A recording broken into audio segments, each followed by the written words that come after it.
जी चलते हैं हम अगले सवाल की तरफ। जी अस्सलाम वालेकुम, गुलजार मलिक मेरा नाम है। तो मेरा सवाल है इब्राहिम मुगल साहब से और हाजी मोहम्मद रमज़ान साहब से, जो किसान बोर्ड के पाकिस्तान के चेयरमैन हैं या इंफॉर्मेशन सेक्रेटरी बताया। सवाल ये है कि प्यास जो है पानी की, ये तो 1400 साल से चली आ रही है, लेकिन आजकल जो है वो एग्रीकल्चर को इसमें ज़्यादा प्यास महसूस हो रही है। तो मेरा ये सवाल इनसे ये है कि इस सिलसिले में अगर हुकूमतें डैम नहीं बना रही और पानी की कमी को दूर नहीं किया जा रहा, आपके एग्री फोरम चेयरमैन होने की हैसियत से आपने इस प्लेटफार्म से और आपने किसान बोर्ड के इस प्लेटफार्म से इसके लिए क्या किया है? कोई एहतजाज या फिर कोई ऐसा कुछ सिलसिला अगर आपने किया है तो वो ज़रा बताइएगा। अच्छा, आपके सवाल का एक तो जवाब ये है कि इसकी कोशिश की एक कड़ी आज भी है कि मैं तो आया हूँ यहाँ, और हमारी बेस्ट प्लानिंग ये है कि थ्रू मीडिया जितना किसी को एजुकेट किया जाए करें। इसमें कोई शक नहीं कि हमने वो जो जलाओ और बजाओ वाली बात है उस लेवल तक अभी नहीं पहुंचे। एंड द रीज़न कि वी वांट कि there should be an agreement between the provinces, उस चीज़ का ख्याल करते हो। मैं ज़रा अपना जवाब भी दे लूँ। हमने पिछले जो 5 फरवरी थी, पूरे मुल्क के अंदर इंडिया की आबी जारहियत के ख़िलाफ़ किसान बोर्ड पाकिस्तान ने पूरे मुल्क के अंदर एहतजाज किया था, और अल्हम्दुलिल्लाह आबी जारहियत के उस एहतजाज की वजह से अब हर जगह पानी पानी हो रहा है। और एक मैं ज़रा इसके साथ ही एक जवाब, ये अभी हमाद साहब ने कहा था कि साइंटिफिक ज़रूरत है कि पानी कितना जाता है सिंध में या नहीं। साइंटिफिकली ज़रूरत मैं आपको बताता हूँ कि यहाँ साइंटिफिक जो ऑपरेटर्स हैं या साइंटिफिकली जो काम करते हैं उनका क्या हाल है।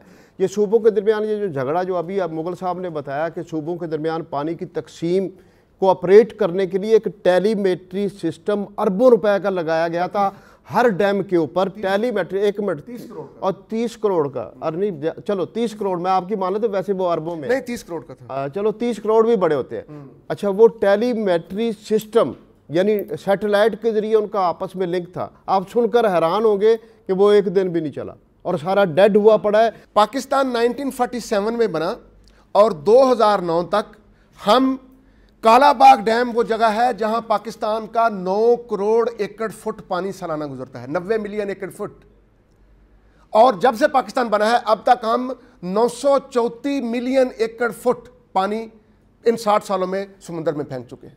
एवरेज इसकी निकाल लेके आए 934 मिलियन एकड़ फीट। चलते हैं हम सवाल की तरफ। जी मेरा नाम उस्मान कमर है।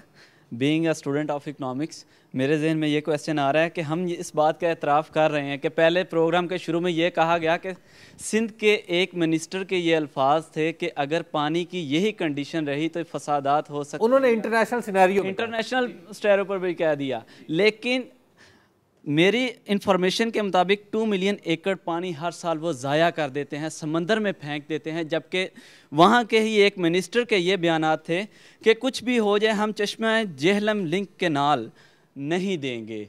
सर मेरा क्वेश्चन ये है कि हम ये तो कह देते हैं कि जीडीपी का हमारा 25% शेयर है, जबकि जो पहले 51% था, और हम ये कह देते हैं कि मेडिसिन कंपनीज फार्मास्यूटिकल के बनने से यहाँ पर एक इंडस्ट्री तो डेवलप हुई है, जबकि हॉस्पिटल्स में रश लग गए हैं।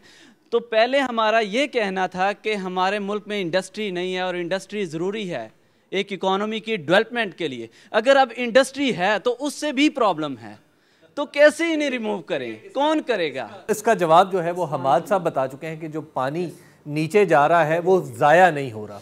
और दूसरी बात है कि इंडस्ट्री के ऊपर एतराज़ किसी को नहीं, इंडस्ट्री के अफराद के ऊपर एतराज़ है, उसकी वजह वजूद के ऊपर एतराज़ है। नेक्स्ट क्वेश्चन की तरफ चलते हैं। जी अस्सलाम वालेकुम, my name is Taimur Khalid. Sir हमारे साथ मेरा क्वेश्चन आपसे है कि 40% लोग बीमार हो रहे हैं पानी की वजह से। पाकिस्तान में 55% लोगों के पास पीने के लिए पानी है। 55% में से 70% लोग कंटेमिनेटेड वाटर यूज़ कर रहे हैं और लोग दिन ब दिन बीमारी की तरफ जा रहे हैं। इस सारी सिचुएशन के पीछे कौन जिम्मेदार? गवर्नमेंट को कौन से ऐसे स्टेप्स लेने चाहिए या इन अदारों को कौन से ऐसे स्टेप्स लेने चाहिए को इसके ऊपर ओवरकम कर सकें? सेकंड क्वेश्चन मेरा इब्राहिम साहब से है। एक क्वेश्चन करिए, नेक्स्ट क्वेश्चन जो है वो किसी और के लिए छोड़ देते। हम गुफ्तगू को मजीद आगे बढ़ाएंगे, लेकिन अभी वक्त हो गया एक ब्रेक का। आप देखते रहिए बदलता पाकिस्तान।